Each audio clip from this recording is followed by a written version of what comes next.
What's up guys, magandang araw po sa lahat. This is Laging Handa Vlogs. For today's videos, guys, samahan nyo ako sa araw na ito. Ako ay mamamalingkid, punta ng Calamba, Mercado di Calamba. Oras na yan guys ay nasa 3:30 hours ng madaling araw.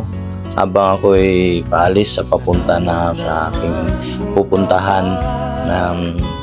Nagla-live ako niyan guys. Bago ako malis, yan talaga ugali ko. Bago ako malis, magla-live muna ako. Para siyempre laging handa tayo sa daan kasi wala naman tayong camera o lang ano. Yan lang ang advice ko sa mga ibang walang klaseng tricycle o ano man dyan. Dapat na mayroon kayong camera sa harapan nyo.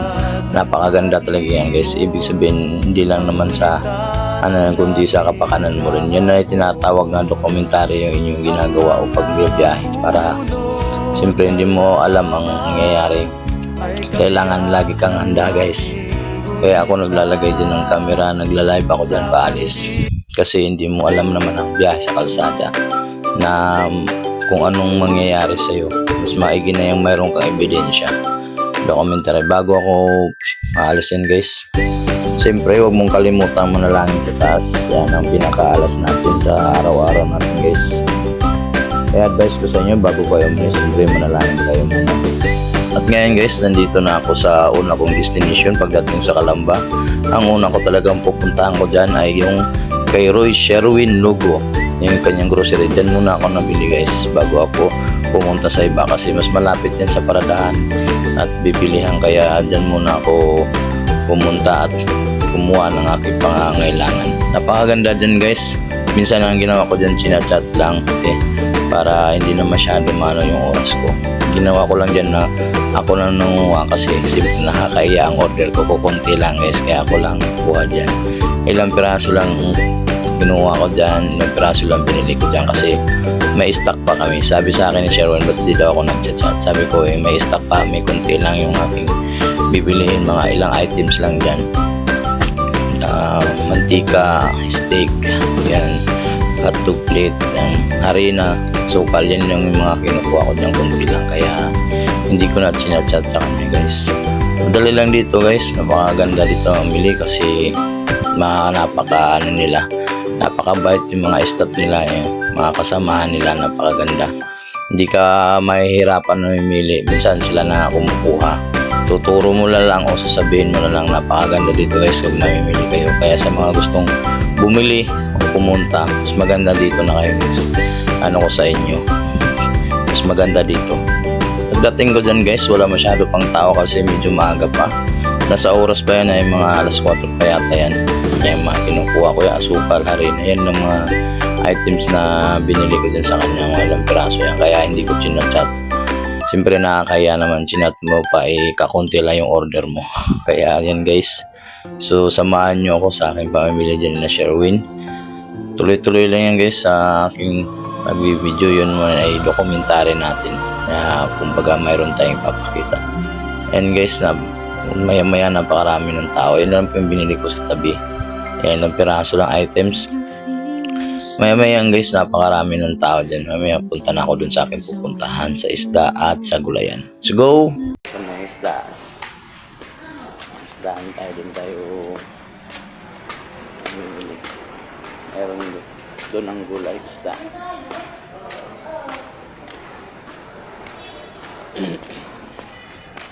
Hello ma'am, good morning. Ma'am, palo mo ako ma'am. Ano na ako palo mo? Thank you ma'am. Okay guys, ayan ito.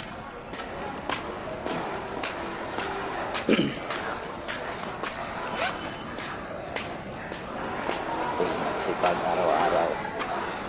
Kailangan natin hanap buhay araw-araw. Walang hiya-hiya. Hindi tayo pwedeng mag-hiya-hiya guys. Kailangan makapalamukha natin.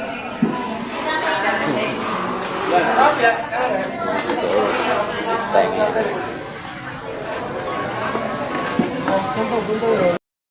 Pagpunta ko doon na Sherwin guys, dyan naman ako namili dyan sa suki ko ng gulayan. Dyan ako namimili ng ilang gulay guys. Yan naman ay ano lang yan, kukunti-kunti lang para hindi masyado maraming stock. Kasi pag sa gulay guys, hindi mo kailangan marami ng stock. Kasi madali yung mabulok, madali yung masira. Kailangan araw-araw mauubos yan. Kaya pakunti-kunti lang binibili ko dyan. Ilang piraso lang naman yan. Yan ay suki ko na yan guys, matagal na. Bago ako namili dyan guys, nililista ko yung aking mga dapat order sa kanila. Ganun talaga lagi namin kabinasnan. Ay, bago ako order dyan, bumili sa gulay nila, nililista ko muna yung mga gulay na mayroon sila kasi minsan wala silang stock. Yun ako sa iba namimili. Kaya yan, nililista ko yung mga nililista.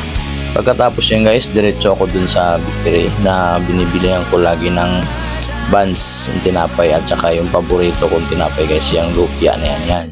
Yan ang paborito kong tinapay guys.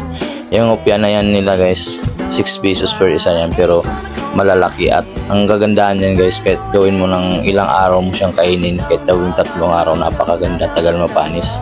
Pagkatapos kong bumili dun sa bakery, tumambay ako dun at nakita ko yan si Junil, yung dati kong suki dun sa karnihan.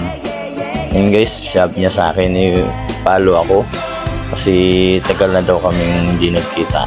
Ayan siya, pinalo ko na rin siya guys. Ayan. Hindi daw niya makikita yung aking profile o aking Facebook page, kaya ako na nang gumagawa niyan, ako na tumingin. Kaya tita ko sa kanya, hinahanap ko doon sa cellphone niya. Ayan, kagandahan guys, kahit saan ka nakakahanap ka ng followers. Then yung maya tapos namin ni Junil, kape muna ako na nagmuni-muni, iisa.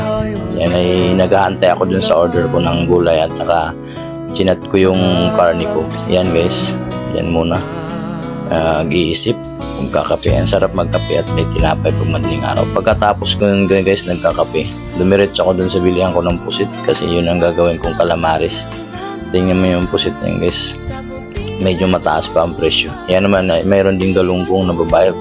Sariwang-sariwa yan guys, tingnan nyo naman. Sariwa at saka yung hiwas. Napakaganda din guys. Pagkatapos yan, bili ko isda. Dumiretso ako dun sa kulang kong gulay. Kalamansi kulang. Wala kasi silang kalamansi dun sa binibilihan ko. Kulang kasi. Kaya bumili ako din mga ilan-ilan tsaka yan sili. Ang sili ngayon guys, medyo mababa na konti. Hindi katulad nung nakaraang buwan. Umabot talaga ng 1,000 ang 1 kilo. Grabe. Napakamahal ang gulay ng mga nakarang tagbulan. Thank you for watching guys. Please like and share. God bless you all.